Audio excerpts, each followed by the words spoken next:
Жарнамалык роликтерде бул жалаякты суюктукту толук сиңирип алып, нымдуулукту сыртка чыгарбайт деп толук кепилдик берет. Азыр биз аны текшерип көрөбүз.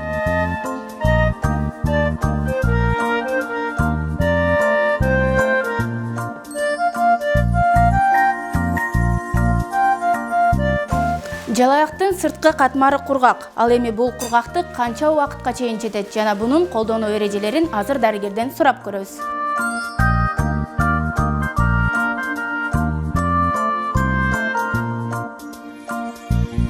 Памперсти колдонуу эрежелери азыркы учурда жаш апалар памперсти сейилдөөгө чыкканда, узак жолго чыкканда, ошондой эле үйүндө жанагы үй жумуштарын аткарып атканда көпчүлүк апалар 3-4 сааттан ашыкча 10 саатка чейин колдонуп жатышат. Бирок биз айтабыз, азыркы учурда ал туура эмес деп айтабыз. Негизинен азыркы учурдагы памперстердин баарысын 4 гана саат колдонгонго уруксаат берилет. Бирок көбүнчөсү памперс бул синтетикалык материалдардан тургандыктан ал баланын чурайларын же болбосо жыныс мүчөлөрүнө терс таасирин тийгизип жатат.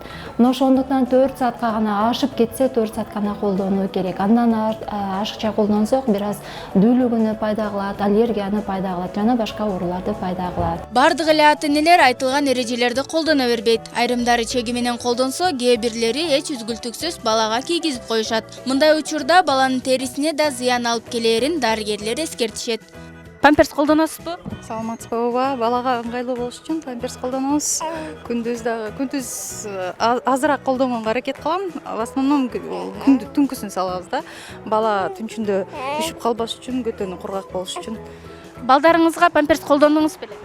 Кичүүрөөк балдарыбызга колдонгонбуз, улуураактарына колдонгон эмеспиз. Эми балдарды памперстин терс жактары да бар, оң жактары да бар. Памперсти түнкүсүн колдонсо болот. Азыркы жаштар болсо күнү бою, күнү түнү 24 саат бою колдонгон. Менин оюмча туура эмес деп ойлойм. Ооба, эми азыркы заманда баарысы эле памперс колдонуп жашайт да. Эми памперсте менин оюмча ыңгайлуу. Көчөгө чыкканда деле, анан үй шартында деле колдоном. Памперс колдондуңуз беле? Колдонгом, колдонуп эле жүрөбүз. Күнүнө 4-5 ар кандай балдардын эмесине жараша, өзүнүн жашына жараша. Азыркы жаш энелерге колдоно берсе болот да памперс, анткени үйдө бардык эле иштеш керек, бардык эле жумушта. Чоң элер болсо тайнелер багып калабыз, неберелерди. Анан колдонгонго бизге деле туура келет. Мына ушундай бул жалаяктар көптөгөн ата-энелердин жардамчысы, бирок алардын да көптөгөн түрлөрү бар. Ал эми эң жакшысын кантип тандоо керек?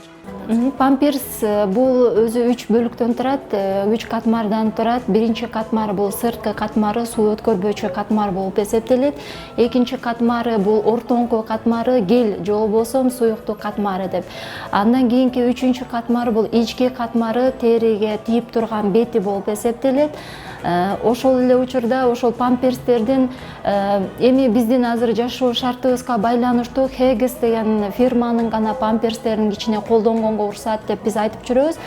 Бирок андан сырткары дагы башка түрктөрдүн, башка фирмалардын дагы памперстери чыгып жатат, бирок аларды биз толук түрдө жаш апаларга колдонгула деп айткандан алыс болобуз.